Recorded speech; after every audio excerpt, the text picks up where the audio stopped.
meus prezados amigos e companheiros, nós também sempre, ao iniciarmos qualquer trabalho, pedimos a proteção de Jesus, dos Espíritos amigos, rogamos a Ele que nos envolva todos nas suas bênçãos de luz, a fim de que nós possamos ter entendimento, compreensão para todos nós, a fim de que nós possamos assimilar ao máximo a mensagem da tarde, que efetivamente não é nossa, mas são os nossos amigos espirituais que trazem para nós essas elucidações. E hoje, então, falando do Evangelho. O Evangelho é uma obra tão especial que nós colocamos aqui o selo de qualidade garantida, 100% de garantia e de satisfação. Porque não conhecemos uma só pessoa que tenha folheado e lido, ainda que seja um pequeno fragmento de uma página desta obra, e que a tenha considerado inútil e sem ser mentira. Porque é a obra na qual nós vamos encontrar orientação, consolo e paz para as nossas almas, ao mesmo tempo que essa orientação se estabelece, vamos passando a enxergar o caminho de luz para o qual ela sinaliza para todos nós. Então o Evangelho é a única proposta para fazer feliz a humanidade. Não existe um caminho alternativo, não existe uma variante, um desvio, um atalho. O Evangelho, então por isto, nós o denominamos o livro, e não um livro, mas o livro.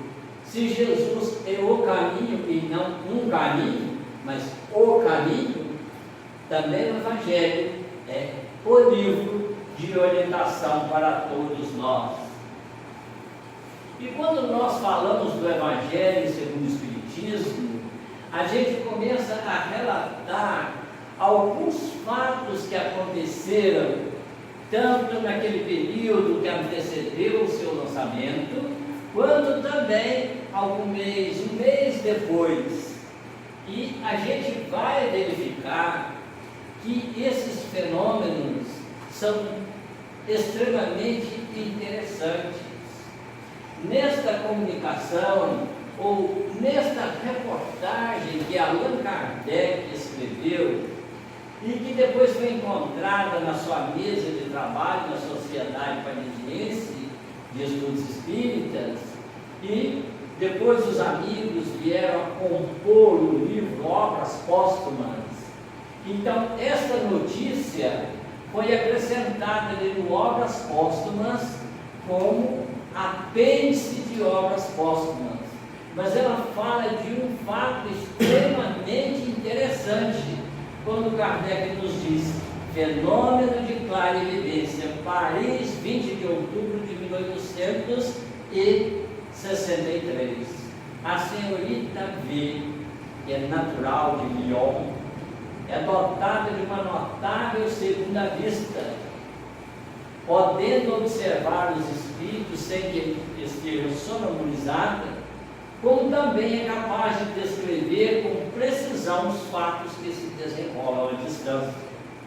Uma vez em Paris, onde veio passar alguns dias, deliberou visitar-me na rua Santé, tendo aí encontrado a minha mulher, pois desde que eu retornara de Santo André, me dirigira a Cebu.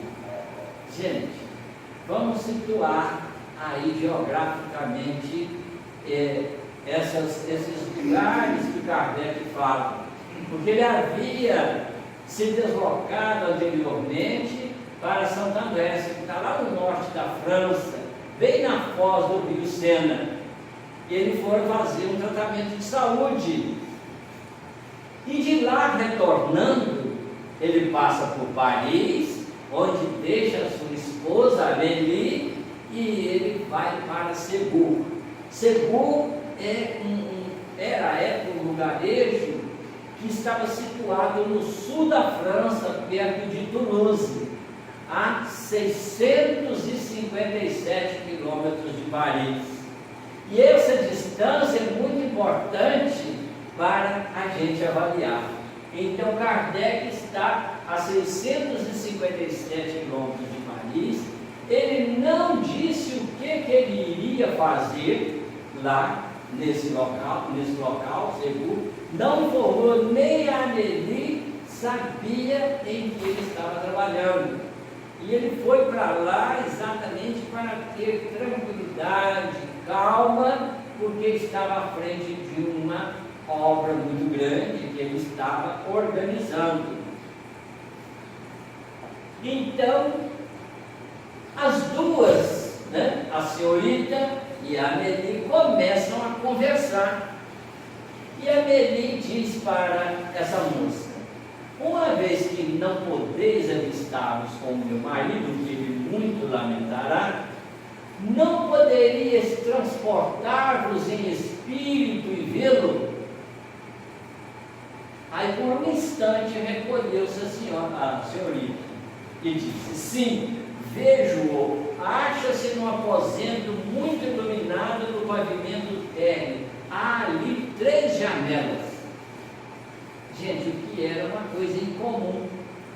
Vamos observar as nossas casas antigas por aqui. Geralmente tinha uma janela em cada cômodo, Na Europa também não era diferente disso.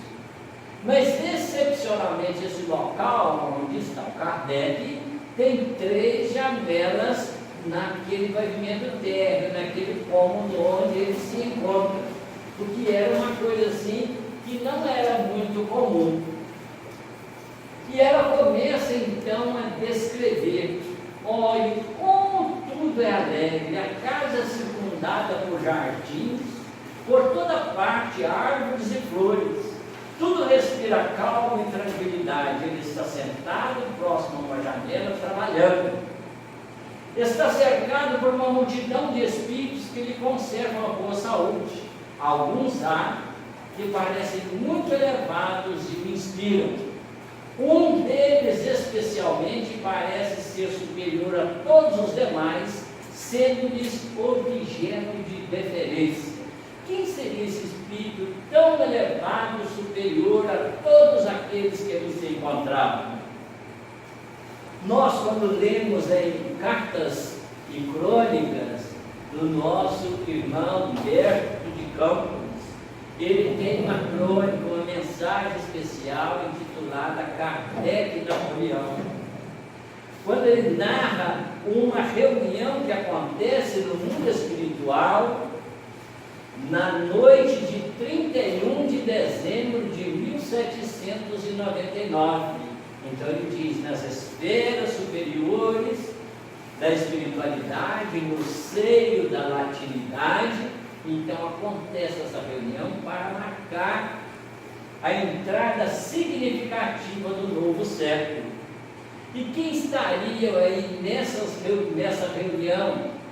Estavam presentes nessa reunião, naturalmente, nossos irmãos desencarnados, as antigas personalidades da Roma imperial, guerreiros e lutadores das Gálias. Também estavam ali os grupos pioneiros da evolução hispânica, associados a múltiplos representantes das Américas. Mas ele continua a sua narrativa, mas não só os latinos se faziam presentes, porque ele vai recordar que gregos ilustres, recordando as confabulações da Acrópole grandiosa, israelitas famosos lembrando o templo de Jerusalém, sábios chineses, filósofos hindus, teólogos budistas, grandes vultos da Inglaterra, deputações eslavas e germânicas. Ou seja, na sua descrição, ali estavam presentes os espíritos mais iluminados que transitaram ao longo da história da humanidade. Estavam ali reunidos. E ele diz então que de repente os clarins soaram na direção do plano terrestre, e do seio da noite que envolvia o corpo ciclópico do mundo europeu, surgiu um grupo de sombras estranhas e vacilantes, se comparadas às feéricas radiações do plano festivo. Eram os nossos irmãos encarnados, convocados para essa reunião no mundo espiritual. E ele diz: à frente vinha Napoleão, que centralizou a atenção de todos. Era o grande corso com o seu uniforme e o seu chapéu característico. Mas por que Napoleão? Porque Napoleão, que no passado vivera animar a personalidade de um imperador romano e que trazia grandes dívidas do pretérito, firmara um acordo com Jesus, que retornaria para a reencarnação e seria aquele que daria apoio a Allan Kardec para que surgisse então na Terra a nova era da fraternidade da luz. Mas entre os encarnados estavam outros grandes vultos, como Fulton, Faraday, Ampère, Beethoven, João Henrique Pestalozzi, João Dalton. O próprio Papa Pio VII vai participar desta reunião. E então, quando Napoleão reconhece, aquele ambiente, ele fica muito assustado.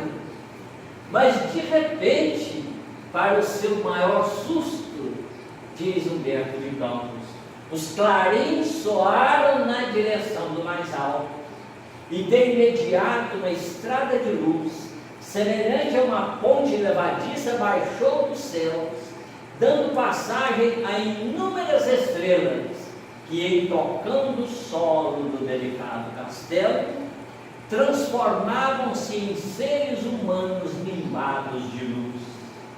Gente, isso é de uma beleza fora do comum. A gente fica assim, mentalizando, procurando construir com a nossa mente como seria tão radioso esse local. E então, recordando que ali estavam os maiores luminares que já transitavam na Terra. Aí de repente essa estrada de luz dá passagem a inúmeras estrelas que, tocando o solo do castelo, transformavam-se em seres humanos limbados de luz. Mas o Humberto de Campos chama a atenção, mas dentre eles, um se avultava em superioridade e beleza, tiara rutilante a aureolar-lhe, o olhar magnânimo cheio de doçura e bondade, na destra trazia um báculo de ouro recamado de sublimes cintilações. Quem era esse espírito que, em meio a tantos outros tão grandes do ponto de vista evolutivo, quem é esse que se avultava acima de todos, não por arrogância, mas por superioridade moral, por superioridade evolutiva? Era exatamente Allan Kardec.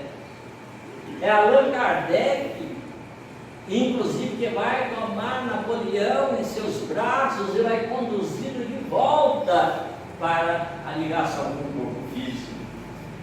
Mas antes disso, quando surgem então essas estrelas, quando surgem esses espíritos extremamente iluminados, aí que Napoleão fica mais apavorado e reconhece Allan Kardec. E então ele caminha na sua direção e ajoelha, querendo beijar as suas mãos, enquanto que Kardec o impede desse gesto. É quando os clarins soaram novamente na direção do infinito, e ouviu-se então uma voz forte como a ventania, e suave como a ignorada melodia da fonte, que exclamou para Napoleão, que estava eletrizado de valor e júbilo ao mesmo tempo: deixe à frente do príncipe da paz que ele separará para a terra um novo período de fraternidade de luz. E então convoca ou recorda a Napoleão a tarefa, o seu compromisso, e todos aqueles que foram convocados para esta reunião, os encarnados, ali estavam para relembrarem, para reafirmarem o seu compromisso. E então quem seria essa voz tão forte que disse, que se comunicou, que falou para todos, mas especialmente para Napoleão? Então, no nosso entendimento, é o próprio Jesus quem está orientando todo o processo evolutivo da Terra. E então nós acreditamos que esse ser que ali está, também superior a todos os outros que ali se encontram, seja o próprio Jesus. Porque a tarefa da implantação do Espiritismo na Terra, as outras obras, ficaram principalmente sob a responsabilidade de João Evangelista. Tanto é que quando nós lemos o Prolegômenos do Livro dos Espíritos, João Batista é o primeiro a assinar, e depois vem Sócrates, Platão e o Espírito de Verdade mais à frente. Mas vem o Evangelho que representa a restauração da mensagem original de Jesus. Em nosso entendimento humilde, é o próprio Jesus quem está ali supervisionando, gerenciando esta obra tão grandiosa. Nós vamos lembrar, por exemplo, que Jesus sempre falou com seus grandes missionários. Ele falou, Eurípides, muito lá no termo dele, sempre falou aos seus missionários, porque ele não poderia falar ou proteger, ou estar protegendo Allan Kardec e orientando. Emmanuel, quando se refere a Allan Kardec, a sua encarnação, ele vai dizer: um dos mais lúcidos discípulos de Jesus baixou à terra. Isso para que nós possamos ter uma ideia de quem seja Allan Kardec. Mas a moça continua a sua descrição a partir das perguntas da Adeli. Porque a Adeli pergunta: acaso percebeis a natureza do trabalho de que meu marido se ocupa? Um momento. Vejo um espírito que segura um livro de grandes proporções. Abre-o e mostra-me o que está escrito. Leio o Evangelho. Então nós vamos ver essa moça, um fenômeno extraordinário, a 657 quilômetros, vendo aquela obra que um espírito superior mostrou a ela. Então é uma cena emocionante, fascinante. Mas vamos ver uma outra comunicação que surge depois da publicação do Evangelho segundo o Espiritismo. Então nos diz essa comunicação da Revista Espírita de 1864. Um novo livro acaba de aparecer. É uma luz mais brilhante que vem clarear o vosso caminho. Há 18 séculos eu vim por ordem do meu Pai. Quem é que veio há 18 séculos por ordem do Pai? Não resta dúvida, não resta dúvida. Então vim por ordem do meu Pai trazer a palavra de Deus aos homens de vontade. Esta palavra foi esquecida pela maioria e a incredulidade, o materialismo vieram abafar o bom grão que eu tinha depositado sobre a vossa terra. Hoje, por ordem do Eterno, os bons espíritos, seus mensageiros, vêm sobre todos os pontos do globo fazer ouvir a trombeta retumbante. Escutai suas vozes, são aquelas destinadas a vos mostrar o caminho que conduz aos pés do Pai Celeste. Sede dóceis aos seus ensinos. Os tempos preditos são chegados, todas as profecias serão cumpridas.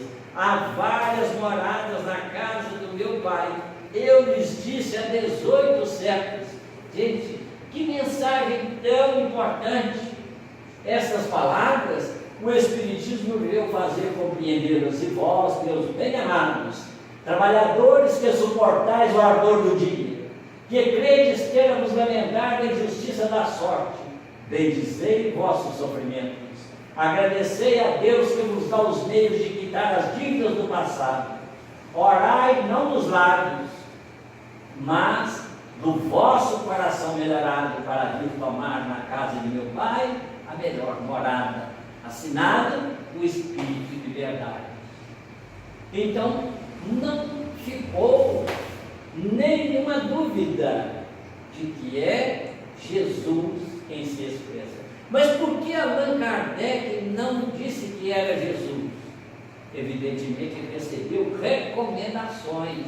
Podemos olhar lá no livro Obras Póstumas, que tanto Zéfiro, que se comunicava constantemente, quanto o próprio Espírito de Verdade recomendou a Kardec cautela na divulgação, na revelação de determinados assuntos.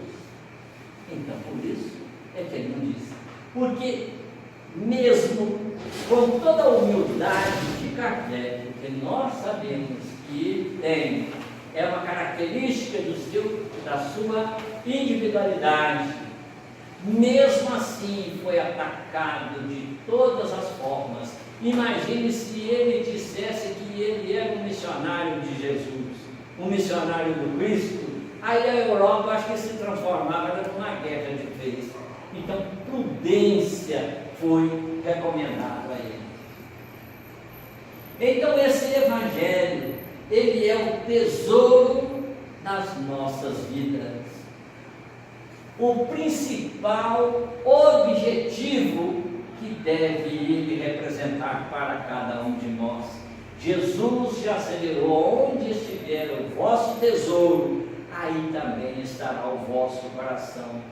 Eu me recordo de uma última vez que Francisco Cândido Xavier foi a Muriaé, lá na Casa Espírita Anjo Gabriel, e então ele recomendou a todos nós que fizéssemos as nossas orações em favor de um ex-administrativo daquela cidade, que já havia morrido há mais de 30 anos e que continuava sentado sobre o túmulo, a gritar socorro porque alguém estaria roubando o seu dinheiro, a chamar a polícia. Isso resultante do seu amor, do seu tesouro único que representou o dinheiro. E ainda recebia as repercussões das brigas que aconteciam entre os herdeiros. Por isso o seu desespero tão grande, que estabeleceram o dinheiro como sendo o objetivo principal da vida. Ainda outro dia passamos ali pela praça de Além Paraíba e estávamos observando uma caminhonete com cofres, um monte de cofres. Aí nós ficamos fazendo duas perguntas, né? Ou questionamentos. Gente, primeiro, onde o brasileiro vai arrumar dinheiro para botar nesses cofres, né? Então esse pessoal está com tendência a falir, porque ninguém vai comprar cofre, vai botar o que dentro do cofre, né? E outro é o seguinte: ficamos a imaginar o seguinte: quantos corações aprisionados dentro desses cofres ao longo da história da humanidade? Quantos? Porque morreram e continuaram aprisionados dentro dos cofres da história da humanidade. Mas você diz morreu, o Espiritismo não diz desencarnou? Desencarnar é uma coisa, morrer é outra.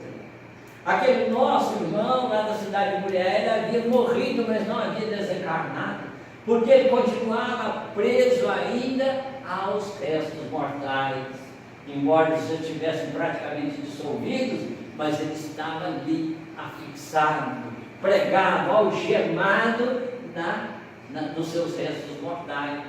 E isso ocorre muito, mas não só no aspecto do dinheiro, mas também em outros aspectos, né? André Luiz, em Obreiros da Vida Eterna, nos vai falar das paixões daquela moça de 30 e poucos anos que também vivia a mesma condição, experimentando até a putrefação do corpo físico, porque elegera como tesouro primordial da sua vida as paixões que o mundo material nos oferece.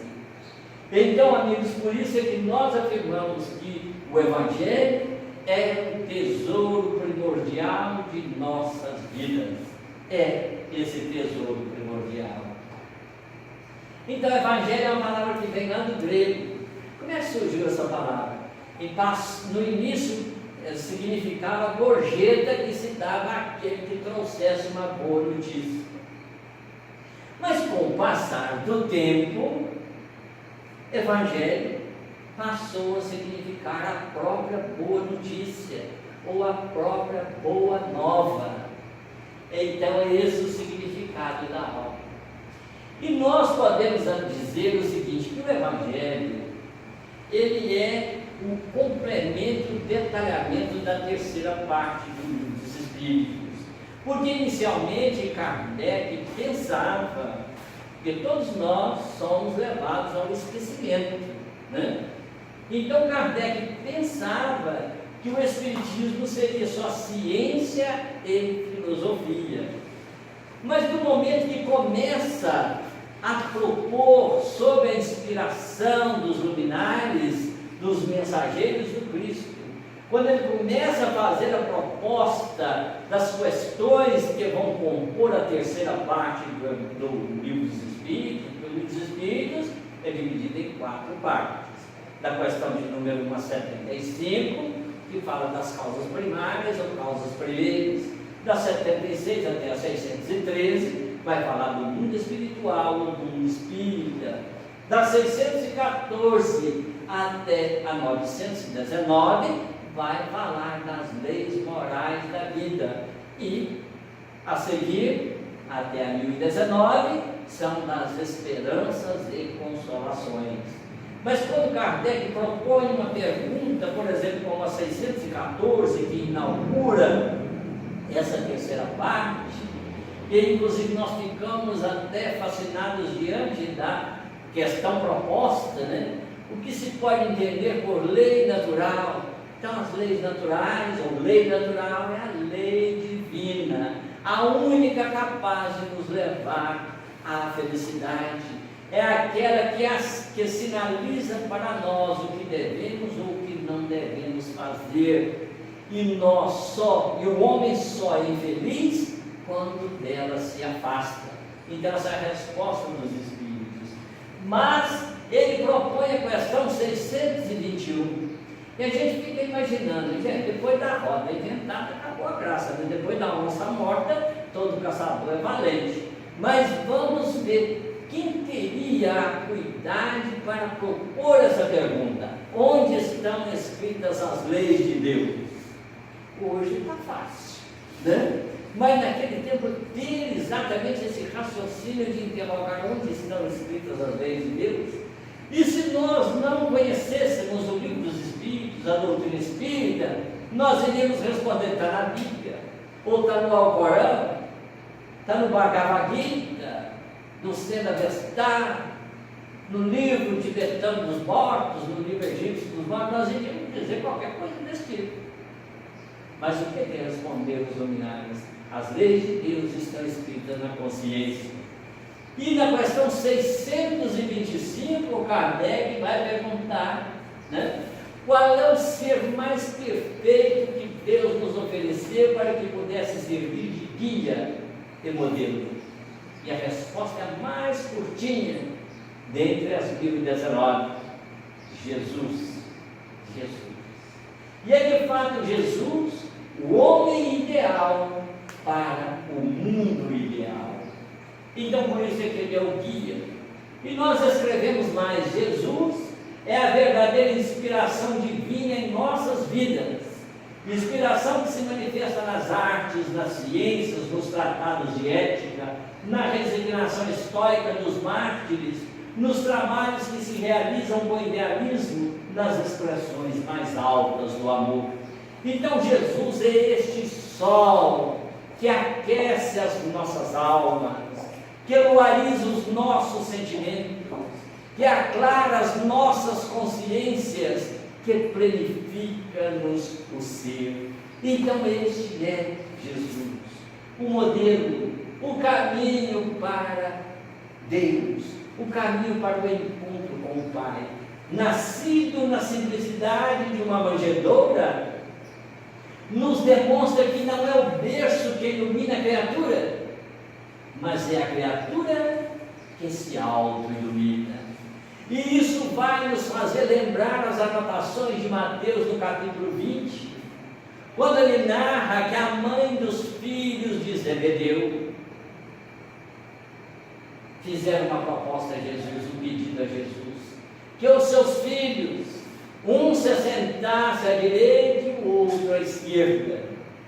E Jesus assevera: aquele que quiser ser o maior no reino dos céus, que seja o escravo de todos, pois o Filho do Homem não veio para ser servido, mas veio para servir. É a demonstração. Mas nesse mesmo berço, ele vai nos dizer que não é o berço que dá o poder, mas é a autoridade moral que tem como consequência o poder. E nós ficamos às vezes meditando em torno daquela questão 194A do Livro dos Espíritos, quando Kardec lá no finalzinho nos faz uma lembrança muito importante, porque ele nos diz: Herodes era rei, Jesus foi carpinteiro. E entretanto, a distância espiritual é muito grande. Se há uma distância social da casta, a distância moral é imensurável. E esses personagens, nós estamos lembrando outro dia, eles só são lembrados exatamente por causa de Jesus. Quem é que vai lembrar daqueles detalhes do Império Romano se não fosse por Jesus? Nós só vemos isso e guardamos porque o personagem para nós primordial é Jesus. Vamos guardar que foi no dia 13 de junho do ano de 313 que começa a derrocada do Evangelho, quando Constantino apresenta o famoso Edito de Milão, que concede direito à livre expressão religiosa. 381, o imperador Teodósio declara como sendo oficial a religião, o cristianismo, a religião oficial do império. E é justamente nesse momento que toda aquela beleza, toda aquela pureza do Evangelho do Cristo, então, é deixada de lado. Então juntam-se os dominadores, espíritos imensamente infelizes, que são esses nossos irmãos. Então acaba conspurcando, manchando este que é um código universal. Mas por que é um código universal? Porque se aplica a qualquer local do universo, porque estabelece o amor como sendo um roteiro de luz para todos nós, como sendo um roteiro para as nossas realizações. Então, por isso, ele se aplica a qualquer local do universo. E aí a gente vai começar a ler a obra. Vamos começar a ler a obra. Mas nesse mundo assim de tanta pressa, nós todos andamos com muita pressa, esse negócio de ler contra-capa, orelha de livro, prefácio, que coisa mais enjoada que é isso? E a gente vai começar a ler, nós estamos com pressa, nós vamos começar logo no capítulo 1. E a gente dá umas folheadas assim, olha, mais ou menos, já entendi, já pulo do 2, que nós estamos com pressa. E assim por diante, vamos para o 3. Gente, a gente pergunta, e essa pressa nós já estamos indo para onde? Para onde é que nós estamos indo com essa pressa? E a gente com essa pressa deixa preciosidades em todas as obras da codificação, Allan Kardec deixa na contracapa de cada uma delas verdadeiras pérolas preciosas. E ali no Evangelho nós vamos encontrar também esta pérola. Às vezes elas estão em ordem diferente, mas estão lá na contracapa. A primeira é: fé inabalável é aquela que pode encarar a razão frente a frente em todas as épocas da humanidade. Porque a proposta espírita, a proposta do Evangelho segundo o Espiritismo, é que nós não sejamos Maria vai com as outras, é que tenhamos uma fé raciocinada, que busquemos a compreensão, que a razão concorde com os nossos sentimentos. E Allan Kardec terá a ocasião de dizer, lá na Gênesis, logo no capítulo 1, no item 55, que o Espiritismo, caminhando de par a par com a ciência, jamais será ultrapassado. Então nós vamos ver como Kardec está nos chamando para a razão, para o raciocínio. Então essa é a constante dessa obra. E a segunda anotação vai ser sobre o conteúdo da obra. Contém as máximas morais do Cristo em concordância com o ensino dos Espíritos e as suas aplicações às diversas circunstâncias da vida. Mas o Evangelho segundo o Espiritismo não é só para aplicar lá no centro, lá no João de Dias, não é lá que a gente tem que aplicar o Evangelho. Não, aqui nós temos que estudar o Evangelho, mas aplicá-lo em todos os momentos da nossa vida, principalmente na convivência familiar, onde Deus citou junto a nós aqueles com os quais temos grandes dificuldades de relacionamento no passado.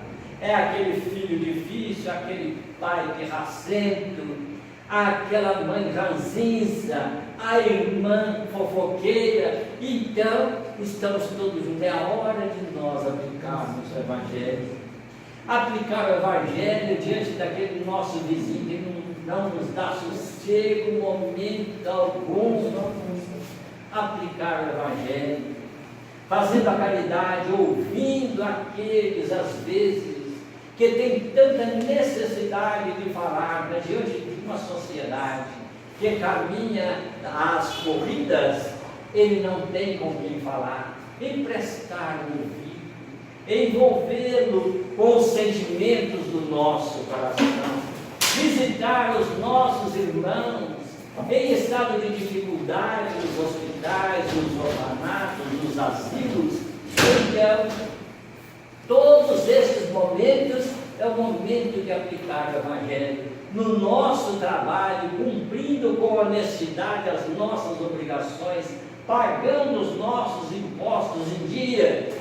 Tudo isso representa o que? Aspectos morais da vida. Então o Evangelho nos convida a aplicar os seus ensinamentos em todas as circunstâncias da vida. E aí a gente vai começar a ler. Mas tem que ler o prefácio? Será que não pode pular o prefácio? O prefácio desta obra, ele por si só é uma obra-prima, porque vem assinado pelo Espírito Verdade. Ele por si só diz da finalidade da obra, quando nos diz os Espíritos do Senhor, que são as virtudes do céu, como um grande exército, desde que dele recebeu o comando, espalham-se por sobre toda a terra, e a semelhança de estrelas cadentes, vem para iluminar os caminhos e abrir os olhos aos céus. Em verdade, eu vos digo, que é chegado o momento em que todas as coisas deverão ser restabelecidas em seu sentido verdadeiro, para dissipar as trevas, para confundir os orgulhosos e para glorificar os justos. As grandes vozes dos céus ecoam como som de trombetas, e os corais dos anjos se reúnem, homens, nós nos convidamos para o grande concerto universal. Veja bem, amigos, é convite de Jesus. Homens, nós nos convidamos para o grande concerto universal. Que as vossas mãos tomem a lira, que as vossas vozes se unam e que vibrem de uma extensão à outra do universo. Então é Jesus nos convidando para a imorredora canção da fraternidade universal. Que nós nos juntemos, que sejamos aqueles que nos amemos como Ele nos amou. É a sua proposta, é o seu chamamento aqui no prefácio desta obra. E ele continua: homens, irmãos a quem amamos, estamos juntos de vós. Amai-vos também uns aos outros, e atendendo à vontade do nosso Pai, dizei do fundo dos vossos corações: Senhor, Senhor, e podereis entrar no reino dos céus. Então, amigos, este é o prefácio da venerada obra.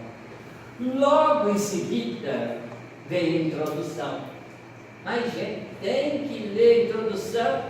Tem que ler a introdução. Tem que ler as notas de rodapé. Tem que ler a bibliografia citada. Tem que ler tudo. É escudo, é mais de tintim por tintim. Então, logo no item 1, Kardec fala dos objetivos da obra. Primeiro, são os atos comuns da vida de Jesus, dos quais não trata o Espiritismo.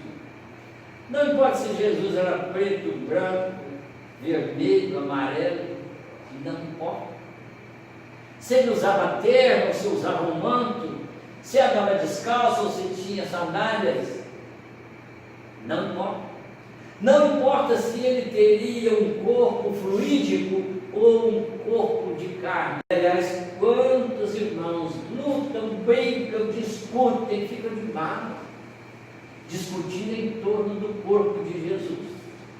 Tem um afirma uma coisa, o outro afirma outra, e vira discussão.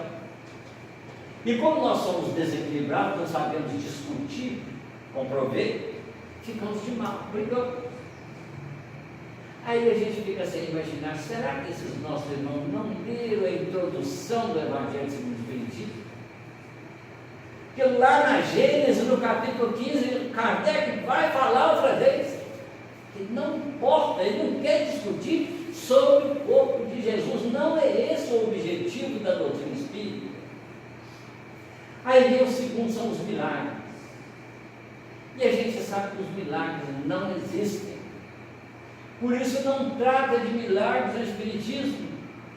Mas não existem os milagres? Não, existem fenômenos que às vezes nós não conseguimos compreender, em virtude da nossa infantilidade ainda. Ué, mas a cura da mulher hemorroísta não foi milagre? Foi milagre.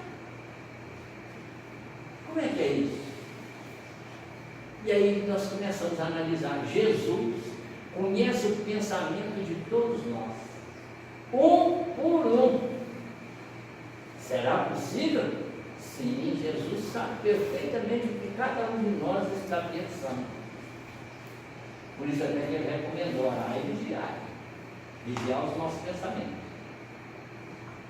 Para a gente ter uma ideia, o Chico Xavier, em uma plateia, às vezes de 2.000 pessoas, ele sabia perfeitamente o que cada um deles estava pensando. Ah, mas não é possível? É possível. Veja aqueles filmezinhos do Pinga-Fogo. O Chico, lá no auditório imenso, tinha 2 advogados sentados lá atrás, e eles estavam fazendo troça daquilo que o Chico estava falando. E de repente o Chico psicografou 2 mensagens, uma com cada mão, uma em inglês, a outra me parece em latim, e chamou nominalmente os 2 e entregou as mensagens para eles aprender, não com a finalidade de punir, mas com a finalidade de ensinar. E então Jesus também conhece perfeitamente tudo aquilo que nós pensamos. E naquela passagem da mulher hemorroísta, ele já percebia a sua fé. Ele já percebia que a sua expiação estava já se extinguindo. E quando ela se aproxima, com o coração, com sentimentos fervorosos, e toca a barra do vestido de Jesus, tanto é que ele sente que a energia deixou, porque ele doou o ectoplasma divino para a restauração do perispírito daquela enferma, o que repercutiu imediatamente no corpo físico, e ela ficou automaticamente curada. Existe um livro que é muito interessante, chamado Médico de Homens e de Almas. Não é uma obra espírita, mas nós percebemos que muita coisa ali foi psicografada, porque a pessoa comum não consegue descrever determinadas cenas.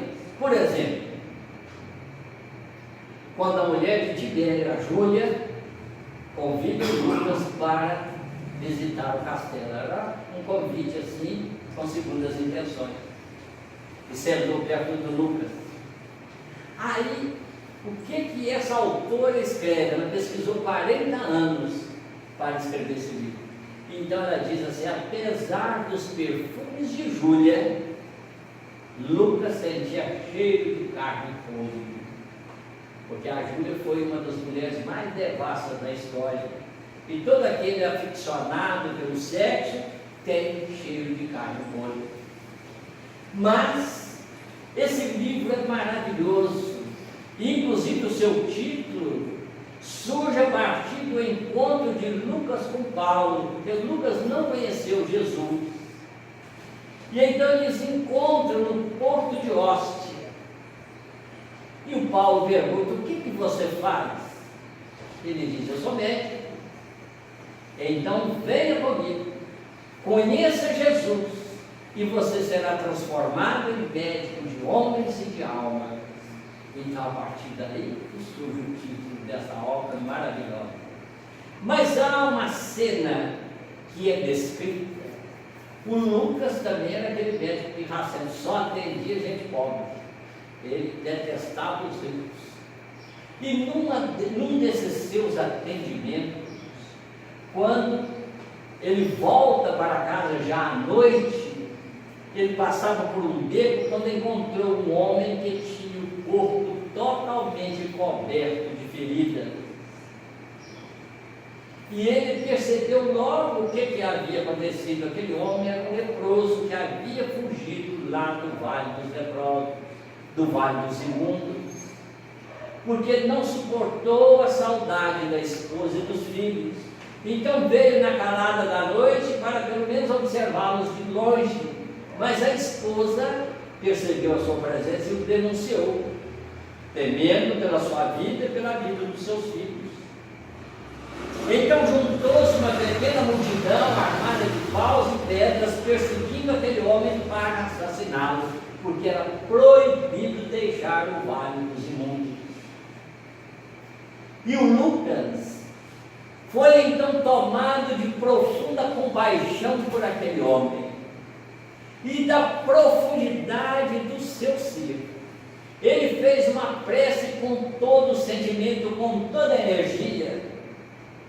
Continua a autora a descrever: e Lucas sentiu a virtude saindo do seu corpo. E naquela hora, o corpo daquele homem teve as suas chagas todas recompostas, e a sua pele tornou-se macia como o rosto de uma criança. E Lucas sentiu-se fraco, porque a doação da energia, a doação do ectoplasma, que vai justamente fazer esse trabalho. E hoje, quando nós vemos quantos trabalhos existem de ectoplasmia para os tratamentos, no Brasil mesmo são desenvolvidos muitos trabalhos de ectoplasmia, às vezes para atender enfermos que estão lá na Europa, que estão na América do Norte, ocorrem aqui no Brasil, o nosso Solar, Bezerra, Menezes, mesmo no Rio de Janeiro, o Frei Luiz e outras instituições, e nós também podemos fazer isso, porque somos também dotados das mesmas potencialidades, das mesmas possibilidades, podemos doar de nós o ectoplasma para ser trabalhado em forma de socorro para os nossos irmãos. Então, assim, os milagres não existem. Ocorrem fenômenos que às vezes nós não compreendemos. O terceiro são as profecias. Então, o Espiritismo também não possui profecias. Não trabalha com profecias. Porque somos aqueles que procuramos seguir Jesus. E lá no Sermão da Montanha, Jesus nos faz uma recomendação: não vos inquieteis pelo dia de amanhã, a cada dia basta o seu mal. Não vos inquieteis pelo que deveis comer ou vestir amanhã. Olhai as aves dos céus, que não semeiam, não ceifam e nem acumulam celeiros. E entretanto, o vosso Pai, que está no céu, a tudo as provém suas necessidades. Olhai os lírios do campo, que não fiam e nem tecem, mas nem mesmo Salomão, em todo o esplendor da sua glória, jamais conseguiu vestir-se como qualquer um deles. Portanto, buscai primeiro o reino dos céus e a sua justiça, e tudo mais vos será dado por acréscimo. Por isto, ajuntai tesouros no céu, porque onde estiver o teu tesouro, aí estará o teu coração. Então, nada das profecias, médiuns, novidadores, cartomantes, leitores de mão, adivinhos, nada disso. Não se trata desse aspecto do Espiritismo. O quarto são os dogmas. E a doutrina espírita também não possui dogmas. Dogma no sentido ortodoxo da palavra. Mas lá no capítulo 20, Missão dos Espíritas, item 4, né?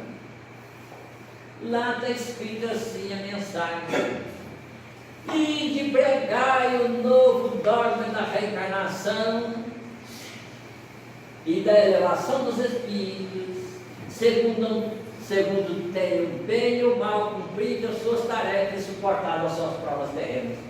Não é dogma?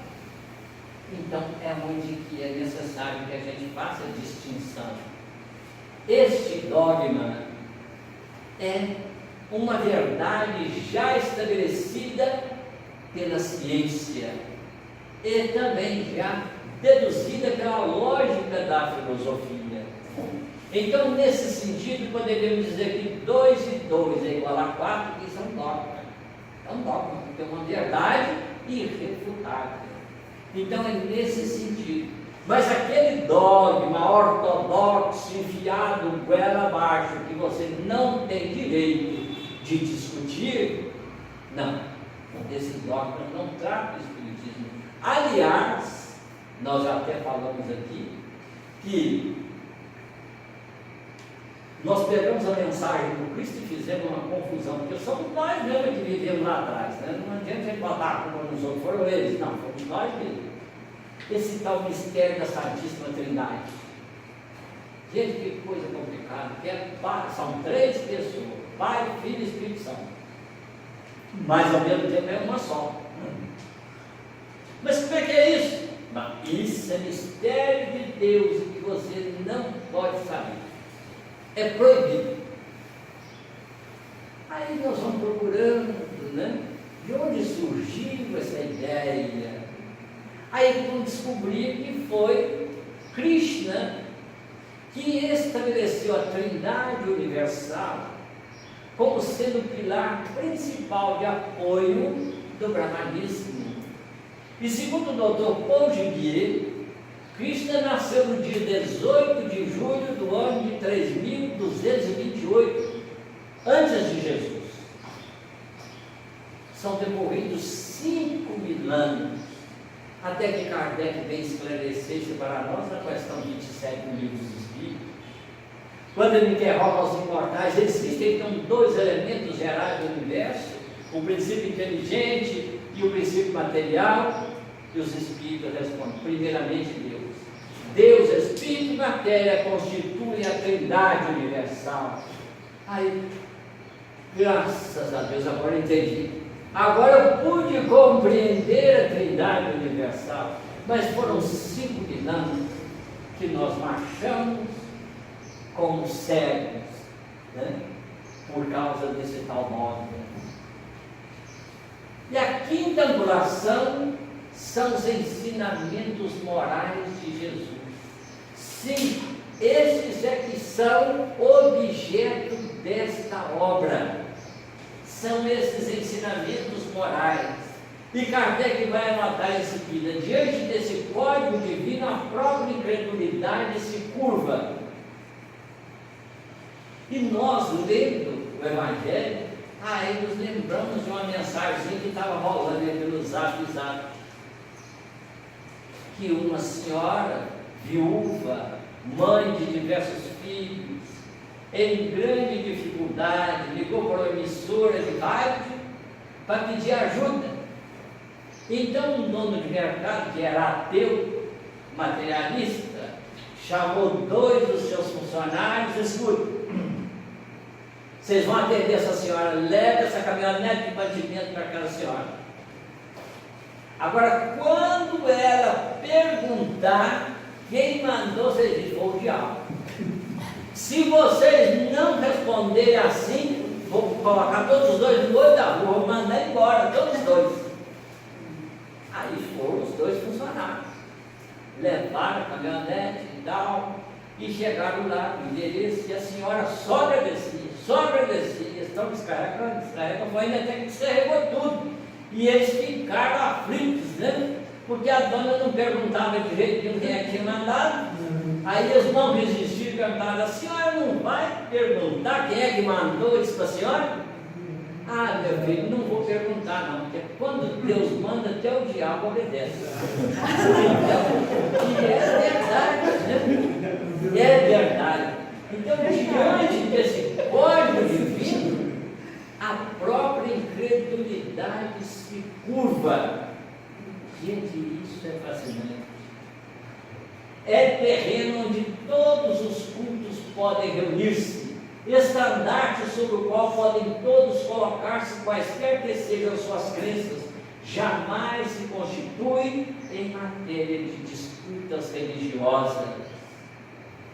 Porque se aqueles outros lá sempre foram motivo de briga, os ensinos morais de Jesus são de uma superioridade tal que não se ousa nem levantar a voz para uma contenda em torno dos ensinos de Jesus. Então esse é o conteúdo do Evangelho. Mas nós fomos lá na internet também, porque lá no Código nós estamos querendo saber qual é a opinião da internet, né? Perguntando lá o que é o Evangelho segundo o Espiritismo. Aí tem esse dicionário Wikipédia, que o pessoal chama de Wikipedia, né? Eu sou tupiniquim, nascido lá no mato, aprendi português do jeito que a gente escreve e acentua. Então eu falo Wikipédia, lá com os falantes do Wikipedia para lá. Mas vamos lá na tal do Wikipédia para perguntar o que era. E aí vem, o texto é longo, mas nós selecionamos só um pedacinho, porque diz o seguinte: longe de pretender criar uma Bíblia espírita, ou mesmo de objetivar uma reinterpretação espírita desse livro sagrado, Kardec se empenha em extrair dos evangelhos princípios de ordem ético-moral universais, outra vez universais, e em demonstrar a sua consonância com aqueles defendidos pelo Espiritismo. E nós ficamos muito felizes com essa notícia da internet. Por quê? Porque a gente sabe que esses textos são escritos em todos os idiomas da Terra. aonde tem internet, que fala uma língua diferente, ali está o mesmo conceito.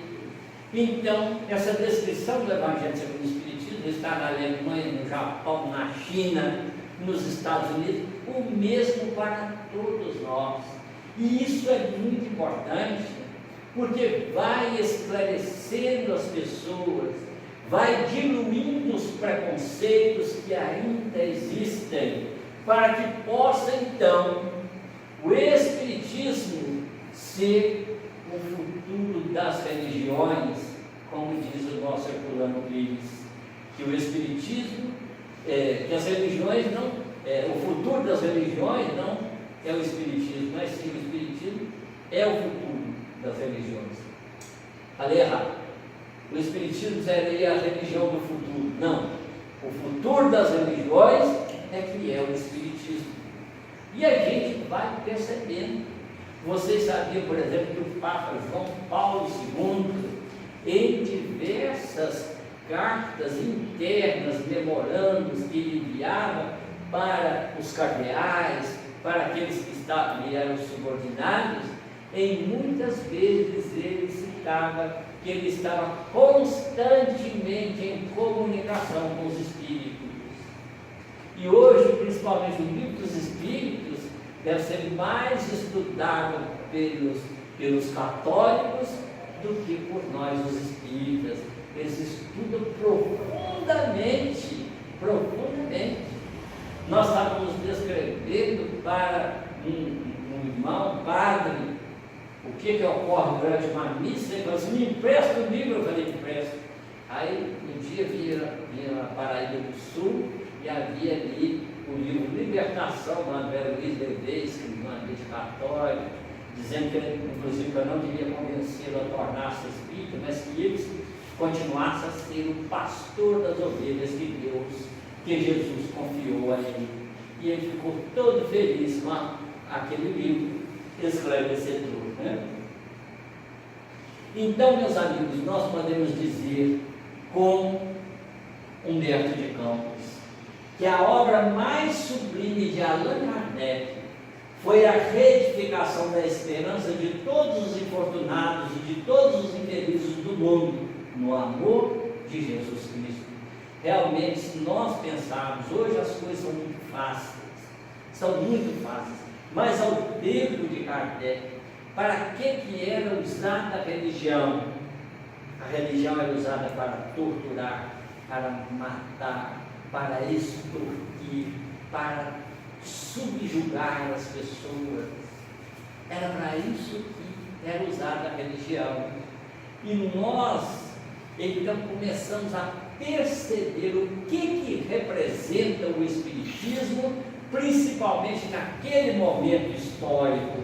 Hoje é muito fácil ser espírita, mas os primeiros que lançaram as pedras fundamentais do Espiritismo aqui em Três Rios sofreram grande perseguição. Agora imagina Kardec, né? Porque a religião era usada para dominar, para subjugar, para extorquir. Era para isso que era utilizada a religião. Então o Espiritismo vem trazer ou acender nos horizontes planetários esse painel imensurável, esse painel de luz, trazendo os ideais da liberdade. E continua Humberto de Campos a narrar que quando Allan Kardec desencarna em 1869, estava ainda o corpo insepulto, porque foi levado lá para o cemitério de Montmartre. Depois, mais tarde, que os restos mortais serão transferidos para o Père Lachaise. E então estava ainda o corpo insepulto lá em Montmartre. E Kardec presente, porque estava ali para agradecer a Deus o instrumento extraordinário que era o corpo físico, que ele serviu como instrumento para que pudesse vir trazer à terra a mensagem libertadora de Jesus. E Kardec estava em suas reflexões, já desligado do corpo, quando surge uma grande assembleia de espíritos, espíritos comuns como nós, mas que tiveram essa mensagem libertadora do Espiritismo e que foram ali receber Kardec no portal da libertação. A morte é um momento de libertação. Foram ali receber para apresentar os seus agradecimentos, para apresentar as suas homenagens a Allan Kardec. E estava aquela grande assembleia reunida, quando então, diz Humberto de Campos, uma luz muito grande caiu dos céus e iluminou todo aquele ambiente, iluminou com luzes indescritíveis, e estas luzes eram exatamente resultantes das expressões do Evangelho segundo o Espiritismo. Às vezes nós julgamos, achamos, por exemplo, que a nossa casinha é tão pobre, é tão insignificante, está situada em um bairro de periferia, ela não tem importância, isso aos nossos olhos, porque se observarmos esta casa do ponto de vista espiritual, nós ficaríamos fascinados diante da sua beleza, porque as suas paredes estão todas revestidas de material luminescente, uma grossa camada de matéria luminosa, resultante das leituras, resultante das preces, resultante das palavras edificantes, da meditação profunda a que a doutrina espírita nos convoca, e tudo isso resulta na plasmagem de material luminoso que vão estruturar as paredes espirituais de nossa casa. E se nós pudéssemos contemplar esta casa lá da perspectiva espiritual, nós veríamos aqui uma torre gigante a irradiar as luzes por toda a nossa cidade. Tudo isto resultante do amor, resultante das expressões nobres que aqui se realizaram ao longo de todo o tempo. E nós ficamos a imaginar, se a nossa cidade por inteiro, se tivéssemos o costume de, a cada dia, ou ao final de cada dia, que todos parássemos as nossas atividades e dedicássemos um momento para a leitura do incomparável Sermão das Bem-aventuranças, nós temos certeza que a nossa cidade de Três Rios seria também um foco de luz, visto de grande distância, e essa luz é exatamente resultante do Evangelho de Jesus. São as expressões do Evangelho. Então, meus amigos, por isso, a obra de restauração do Evangelho tem esse impacto tão grande do ponto de vista espiritual. E a gente vai observar, inclusive, como que o Espiritismo representa alegria, liberdade. E alegria é a melhor coisa, né? Entusiasmo para cada um de nós. Entusiasmo, essa palavra linda, extraordinária, que vem do grego, que significa Deus dentro. O entusiasmo que a doutrina espírita traz para cada um de nós. E vamos ver isso nesta anotação de Kardec, que vai publicada na Revista Espírita do mês de 1861, no mês de novembro de 1861, quando ele diz o seguinte: não queremos omitir a pequena locução que nos foi recitada com uma graça encantadora e uma ingênua solicitude por um menino de 5 anos e meio. Isso quando ele vai visitar Bordeaux, né? Filho do senhor Sabon, quando da nossa chegada ao seio dessa família verdadeiramente patriarcal e sobre a qual o Espiritismo derramou a mais cheias suas benfazejas consolações. E ele diz: não penseis que aquela criança tenha recitado a sua pequena saudação como um papagaio. Porque às vezes ela traz decorado, aí vem igual trola, né? Não, no seu pequeno discurso, ele colocou ênfase, com sentimento, aquilo que ele vai dizer a Allan Kardec. Não, captou-lhe muito bem o sentido. O Espiritismo, no qual, por assim dizer, foi embalada, já é para a sua jovem inteligência um freio que compreende perfeitamente e que sua razão, ao se desenvolver, não rechaçará. Então, eis o pequeno discurso do jovenzinho José Samó, que ficaria muito desgostoso se nós não publicássemos, evidentemente, né? Porque a criança, né, ela quer ser estimulada, e o Kardec, um educador por excelência, pedagogo, discípulo de João Henrique Pestalozzi, quantas vezes foi ele substituir o mestre em muitas oportunidades junto aos governos de diversos países. Mas vamos ver o pequeno discurso do jovenzinho, de 5 anos e meio. Senhor Allan Kardec, permiti a mais jovem de vossas crianças espíritas vir hoje, dia para sempre gravado em nossos corações, vos exprimir a alegria causada por vossa estada entre nós. Ainda estou na infância, mas meu pai já me ensinou que são os espíritos que se manifestam a nós. A docilidade com que devemos seguir seus conselhos, as penas e as recompensas que nos estão destinadas. E em alguns anos, se Deus o julgar conveniente, também quero, sob os vossos auspícios, tornar-me um digno, fervoroso apóstolo do Espiritismo, sempre submisso ao vosso saber e à vossa experiência. Em recompensa por essas breves palavras ditadas por meu coraçãozinho, conceder-me-eis um beijo que não ouso vos pedir. É o final do discurso daquela criança.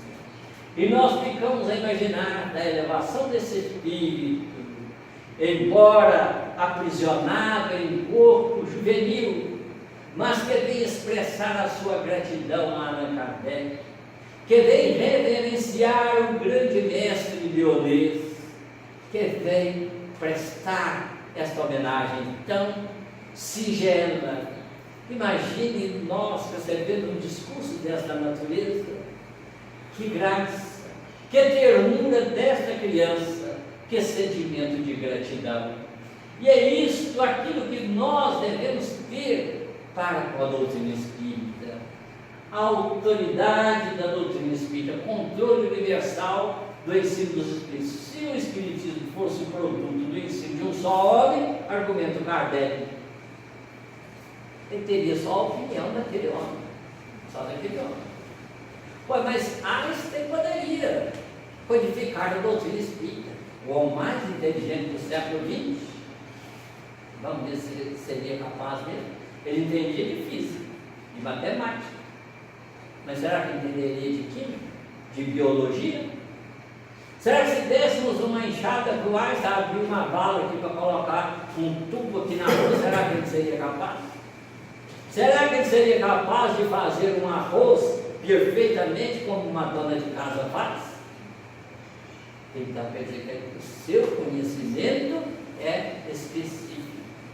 E o conhecimento que os espíritos nos transmitem são generalizados, abordam todas as questões de interesse, principalmente interesse moral da humanidade. Todas as questões evolutivas ali estão inseridas. Então, por isso, não a opinião de um homem, e o Kardec continua, uma só garantia existe para o ensino dos espíritos, a concordância que haja entre aqueles ensinamentos que eles trazem, porque deveria ser verificadas mensagens através de médios que não se conhecessem, que discorressem sobre o mesmo assunto e que, comparadas, poderiam ser de formas diferentes, mas o fundo deveria ser o mesmo. Então, esse é o critério que Allan Kardec estabelece para os postulados da doutrina espírita. O Espiritismo não tem nacionalidade, não faz parte de nenhum culto existente, nenhuma classe social o impõe. Gente, não tem nacionalidade, porque senão nós voltaríamos lá atrás, como os nossos irmãos judeus, eles até hoje acreditam que são o povo eleito de Deus e nós somos o resto. É o resto. Quem criou esse resto, eu não sei como é que eles pensam, mas que somos o resto, somos. Então é por isso que o Espiritismo não tem nacionalidade, porque se ele tivesse nacionalidade, como que ele iria tratar em pé de igualdade todos os filhos de Deus? Se a gente chegasse aqui e dissesse, não, aqui no João mediante só podem entrar os descendentes de italiano, que são os hebreus. Os descendentes de português e alemão têm que ficar de fora. Já pensou que desastre? Que desastre!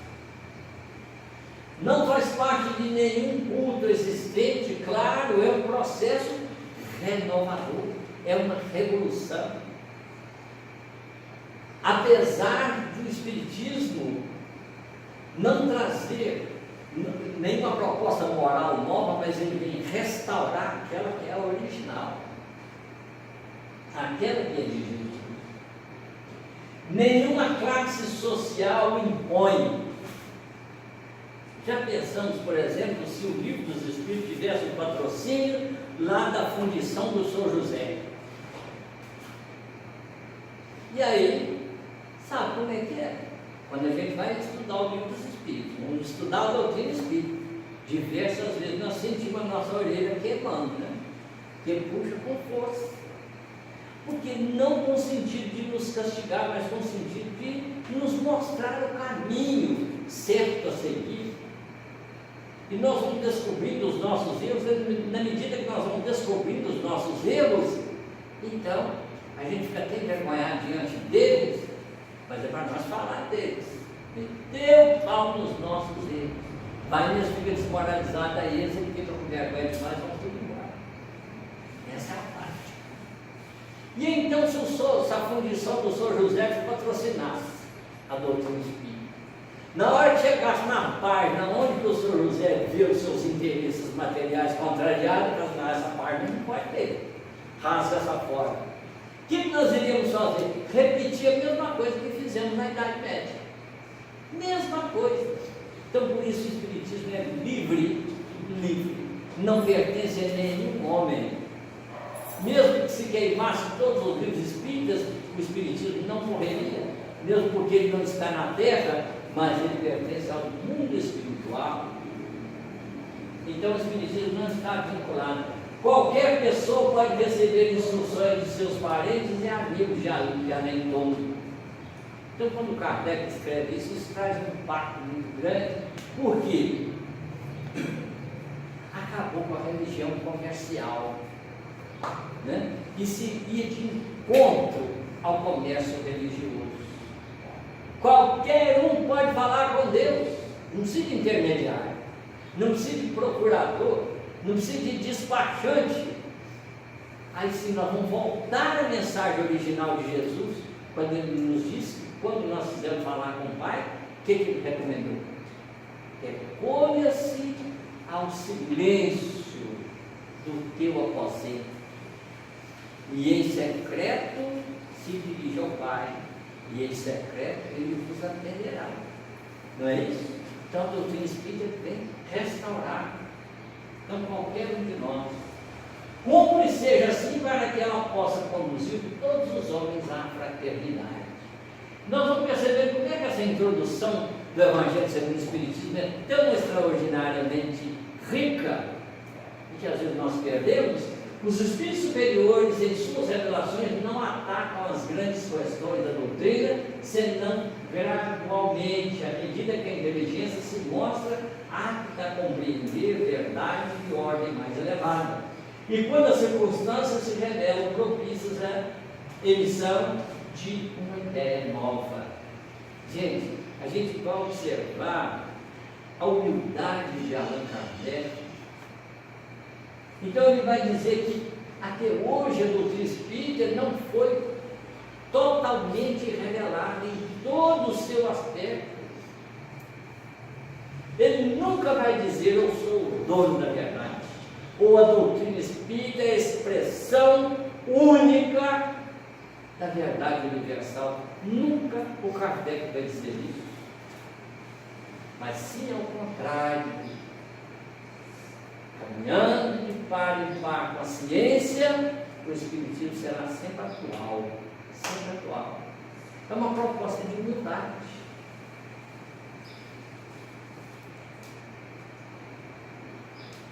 As suas conclusões. Sabe-se que os espíritos, em virtude da diferença entre as suas capacidades, longe se acham de estar individualmente considerados na posse de toda a verdade. Sem dúvida. Eles conhecem individualmente aquilo em que eles estudaram, se especializaram, mas não conhecem tudo, de forma alguma. O saber de cada um deles é proporcional à sua depuração. Então são conclusões muito interessantes. Os espíritos vulgares não sabem mais do que muitos homens.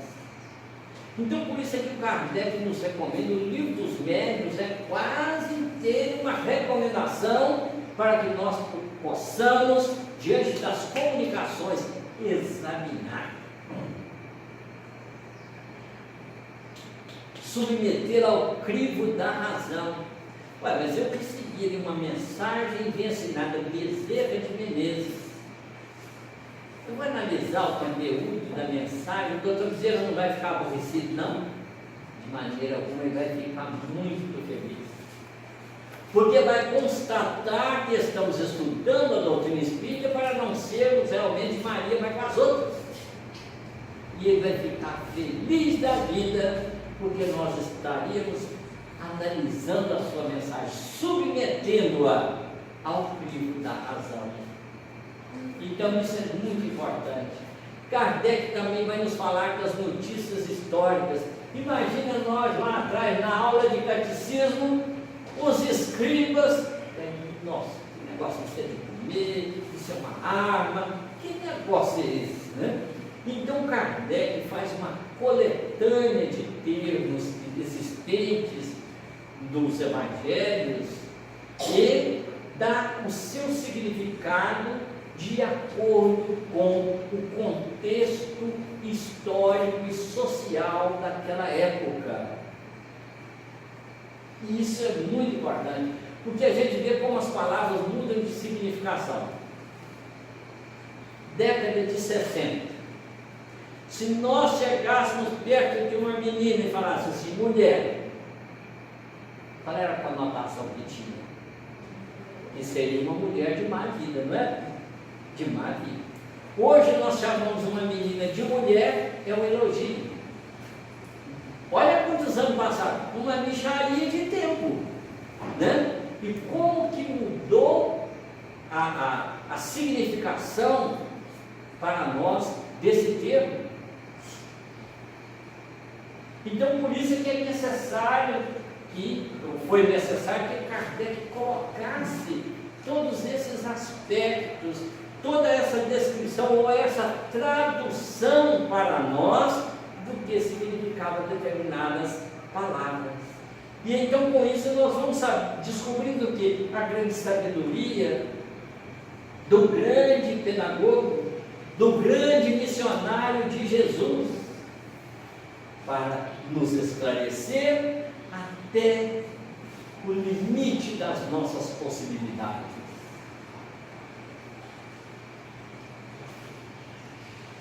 E depois ele vai falar novamente, vai fazer um resumo da doutrina de Sócrates e Platão, esclarecendo que todas as ideias, elas não irrompem assim de uma hora para outra, como se fosse uma tempestade.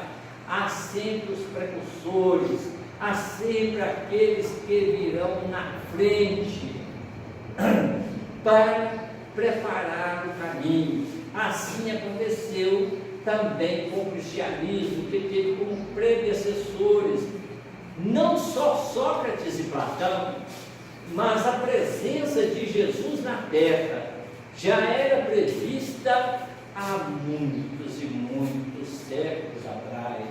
O próprio Krishna já falava da presença de Jesus aqui na terra. Nós vamos ver na Índia de Lao Tse, de Forri, falando também que em breve viria um grande Salvador, um grande Messias. Mas nós vamos ver também em outras civilizações, nós vamos ver também esse campo, os próprios profetas judeus, em seus poemas, eles vão cantar esse hino de esperança, de que em breve o Messias estaria conosco. Então vamos ver essas manifestações de todos os povos, inclusive aqui das Américas, dos Incas, dos Astecas. Eles também pressentiram ou sabiam intuitivamente que chegaria o momento em que o grande Messias, o grande curador de nossas almas, o grande condutor das ovelhas do Pai, ele um dia estaria entre nós. Então isso está na boca de todos os povos. E então Sócrates e Platão são esses precursores considerados da vinda do Cristo. E então o Kardec faz uma síntese dos seus ensinamentos. E o primeiro ensino que está ali naquele resumo, que contém 21 itens, o primeiro é o quê? O homem é uma alma encarnada, mas que vivia antes ligado aos tipos primordiais. Sócrates já dizia. Vamos lembrar um outro item, o 19. Se os médicos são mal sucedidos na maioria das enfermidades que tratam, é porque tratam do corpo e se esquecem da alma. Sendo o homem um conjunto, dificilmente esse conjunto estará tranquilo, equilibrado, se uma das partes está em desequilíbrio. E o último item, o 21, a grande sabedoria é em não supor saber aquilo que desconhece, ter a pretensão de saber aquilo que a gente não conhece. Então a gente vai vendo como que é toda essa estrutura, como as coisas são tão bem estruturadas. E aí começa Kardec a inaugurar os capítulos que irão compor a obra extraordinária. 28 capítulos, muito bem ordenados, e os 4 primeiros são de fundamental importância, porque eles constituem nos pilares de apoio para que nós possamos de Jesus no sermão das bem-aventuranças. Até o próprio Eurípides Passador, a gente lembra, né? Em 1903 ele ganhou uma Bíblia do Padre Maia e ele foi estudando, que tudo era uma beleza, mas quando chega nas bem-aventuranças, pronto, ele bateu ali e agarrou. E ele queria, voltou lá no Padre Maia, para o Padre Maia explicar para ele as bem-aventuranças. E o Padre Maia também falou: meu filho, tem muita coisa que é misteriosa e a gente não consegue entender. Somente mais tarde, quando ele se torna espírita, porque ele vai lá na fazenda, onde o seu tio Mariano tinha uma comunidade, e ali estava um grande grupo de médiums, porque aquela região do Triângulo deveria receber o atendimento, né? Então eram todos missionários de Jesus. E então o senhor Aristides, que era completamente analfabeto, quando na visita de Eurípides, aí se manifesta o espírito de João Evangelista e faz para Eurípides uma explicação do Sermão da Montanha, todo em francês, o que não era problema para o nosso Eurípides, porque ele falava o francês corretamente, tranquilamente. E então só aí é que o Eurípides se declara espírita em definitivo. Aí sim, depois vai ver o Evangelho segundo o Espiritismo, aí vai compreender, independente do discurso do João Evangelista.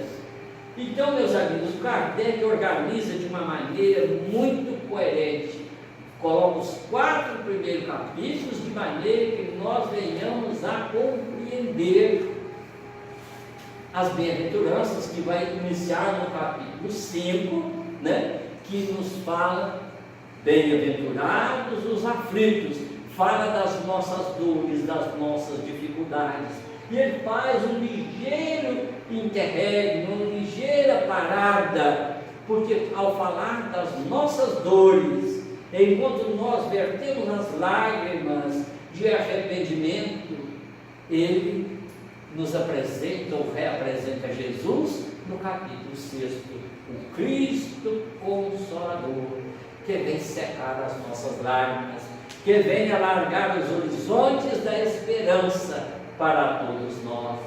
Então, meus amigos, esse primeiro capítulo, eu não vim destruir a lei, não penseis que eu tenha vindo destruir a lei, os profetas, não os vim destruir, mas vim fazê-los cumprir. Em verdade, vos digo que os céus e a terra não passarão, sem que tudo aquilo que está na lei seja cumprido, até o último J, até a última vírgula, até o último cedilha, terá que ser cumprido. Então, gente, a gente começa, nós vamos falar só um pouquinho do capítulo 1, porque daqui a pouco o nosso reloginho, não sei se ele está certo, se ele está errado. Está certo. Então, a gente tem que parar para primeiro. Então, vamos lá, vamos falar só do Moisés, vamos ver o que vai dando tempo, a gente vai falando. Porque para estudar o Evangelho também não tem que ter pressa, não. Se não der tempo para ler tudo hoje, amanhã a gente volta e lê mais. Isso é um trabalho continuado, isso não é para ser engolido de uma vez só, não, que a gente engasa. Nós não temos capacidade para digerir tudo tem que ser devagar, né? Então, Moisés é uma palavra que significa aquele que foi retirado das águas. E há muitas lendas em torno da figura de Moisés. E nós pegamos aquela que está no Atos dos Apóstolos, que existe outra, que Moisés foi lançado no cesto de vinho, o cesto de vinho foi calafetado com betume e argila e tal, diversos detalhes. Mas vamos deixar esses detalhes para lá, que não interessa muito. O próprio Emmanuel, ele nos diz, sem importar com a origem do Moisés, vamos ao que ele representa, né?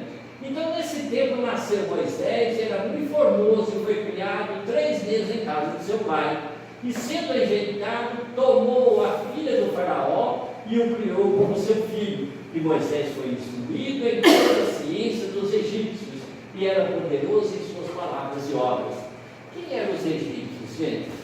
Quem era esse povo, como por exemplo, que floresceu na Índia, no Tibete, no Egito, na própria Israel, na Grécia? Quem eram essas pessoas? Quem são esses espíritos? São aqueles nossos irmãos dos mundos de capela, e que Jesus ofereceu a eles a oportunidade de concluir os seus processos processos expiatórios. Em troca, eles deveriam trazer o progresso para a terra, o progresso na área do conhecimento. E a gente pode ver, por exemplo, da Grécia, até hoje, toda a nossa fundamentação da geometria, da matemática, está toda essa fundamentação trazida exatamente lá da Grécia.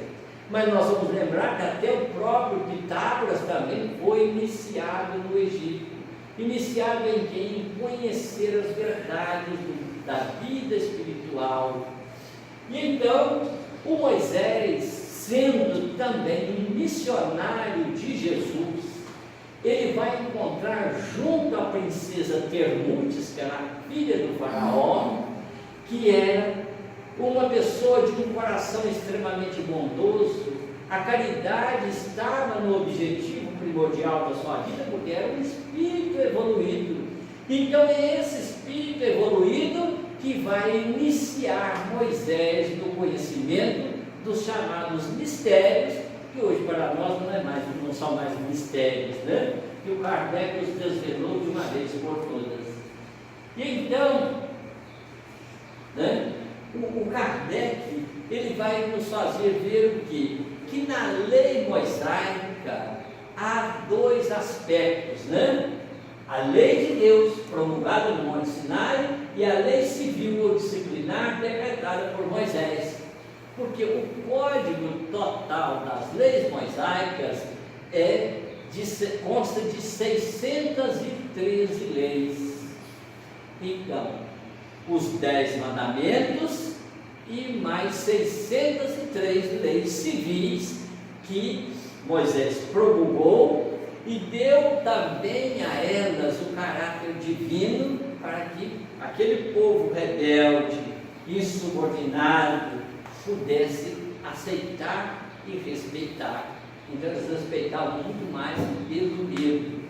E então, da legislatura de Moisés, naturalmente surgem leis extremamente esdrúxulas, extremamente incorretas, né?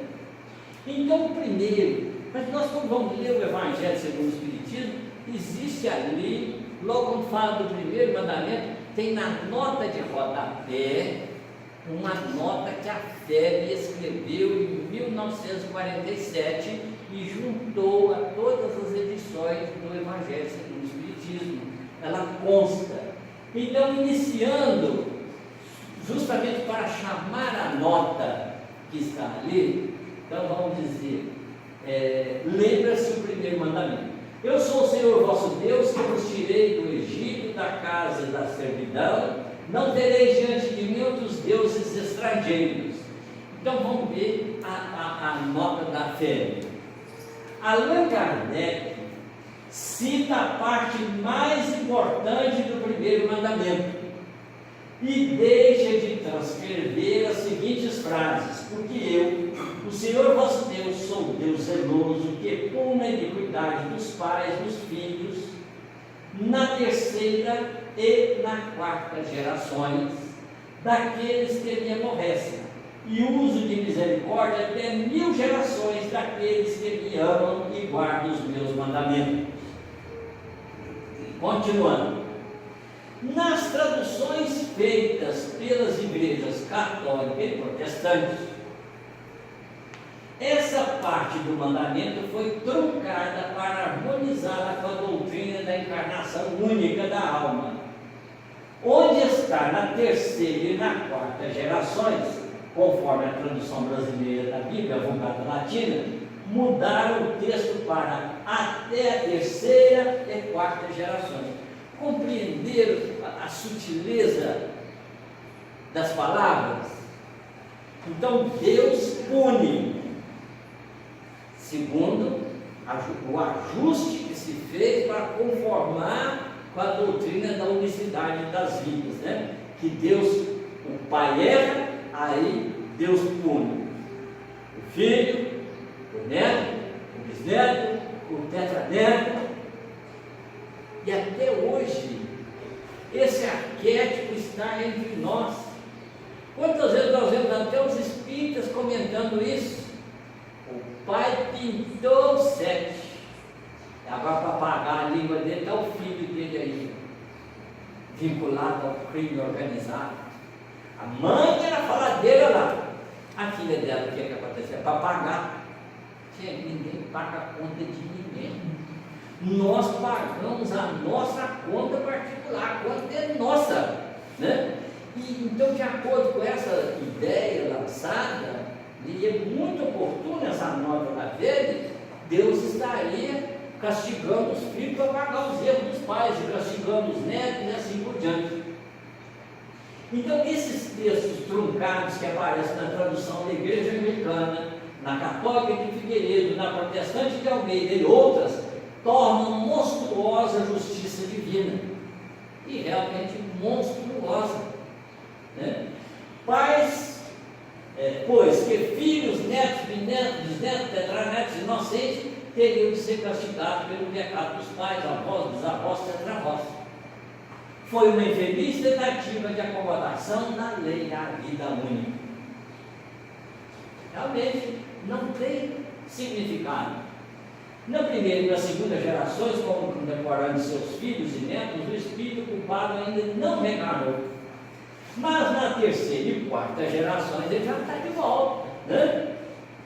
Já ele voltou e recebe as consequências de suas faltas. Assim o culpado mesmo e não outro paga a sua dívida. Logo tem-se que excluir primeira e segunda gerações e expressar na terceira e quarta gerações, como no original, é a nota da fé. Então, gente, esses detalhes a gente tem que observar ao estudar a doutrina espírita, ao estudar o Evangelho, porque muitas coisas às vezes são inseridas de uma forma maldosa para desviar o pensamento. E como o nosso patrão único é Jesus, nós temos que buscar a verdade que Ele nos traz. Então, os 10 mandamentos constituem até hoje a base fundamental da justiça, escreve o Emmanuel. Sim, claro. Gente, mas vamos fazer aqui uma distinção. Porque os 10 mandamentos falam da justiça. E fala da justiça para uma época. O Evangelho fala da justeza em uma época mais à frente. A justeza e a justiça. E então nós lembramos essa diferença quando buscamos as palavras de Victor Hugo em uma bela página intitulada O Homem e a Mulher, quando ele faz uma analogia do homem e da mulher, quando ele diz assim: o homem é o código, a mulher é o Evangelho. O código corrige, o Evangelho aperfeiçoa. Então, quem está na frente? Quem é o mais alto? Quem é o mais sublime? É justamente o Evangelho, que representa a justeza das leis divinas, e não a justiça, que está em um grau mais abaixo. Não que ela esteja errada, não é que ela está errada, só que a outra subiu um degrau mais. Então, são leis eternas, imutáveis, que determinam a postura do homem diante de Deus e do próximo. Essa casa é um problema sério. Então, repetindo, a lei de Deus promulgada no Monte Sinai é imutável, mas a lei que Moisés legislou, ela está sempre se adaptando aos costumes da época. Nós vamos ler rapidamente. Só vamos fazer um comentário, 2 comentários, para nós encerrarmos. Gente, eu fico com pena de vocês, porque está calor, e para ficar escutando o papagaio falar, dá um sono, que é uma coisa forte, como não é fácil escutar. Falar é muito mais fácil do que ficar sentado de castigo escutando. Eu sei disso. Já estou acostumado com isso, eu sei disso. Né? Então, eu sou o Senhor vosso Deus, que eu vos tirei do Egito, da casa de servidão, não terei diante de mim outros deuses estrangeiros. o sol refletiu forte, mas vocês vão ver que tem aqui umas marcas amarelinhas, né? Nessa parte aqui são 3. Não pronunciareis em vão o nome do Senhor vosso Deus. Lembrai-vos de santificar o dia de sábado. Nós marcamos uma tarja marronzinha. Por quê? Os espíritas somos muito criticados por esse danado, esse terceiro mandamento, né? Lembrai-vos de santificar o dia de sábado. O que é santificar? Porque tem 2 propósitos desse mandamento. Um é para estabelecer regras de trabalho, principalmente as pessoas mais pobres, elas eram submetidas a um trabalho incessante, não tinham um dia para parar, para refazer as energias. Então esse é o primeiro propósito, né? E ele se referindo àquela época, santificar, o que é esse santificar? Santificar é entrar com a vassoura lá dentro de nós, vasculhar o interior, mexer na nossa intimidade, não é encher a nossa casa de santo, mas é buscar na intimidade, fazer uma reciclagem interna. Então, nós somos criticados porque nós não temos um dia dedicado a isso, e realmente não temos mesmo, porque a tarefa de santificação é de todos os dias. Veja o que nos recomenda Santo Agostinho, lá na questão 919a: faça todos os dias como eu fazia quando vivi aqui na terra. Então é para santificar todo dia. Mas como isso aqui se refere a uma época, a um degrau evolutivo, por isso é que tem que ter um dia. Porque para eles, se fosse todo dia, era muito difícil. Mas, para eles não, para nós, né? Aí, hoje, então, para nós estamos naquele ponto de atender o Santo Agostinho. Honrai vosso pai e vossa mãe, não mateis. Não cometais adultério, não roubeis, não presteis testemunho falso, não desejeis a mulher do vosso próximo. Não cobiceis a casa do vosso próximo, nem o seu servo, nem a sua serva, nem o seu boi, nem o seu asno, nem qualquer das coisas que lhe pertencem.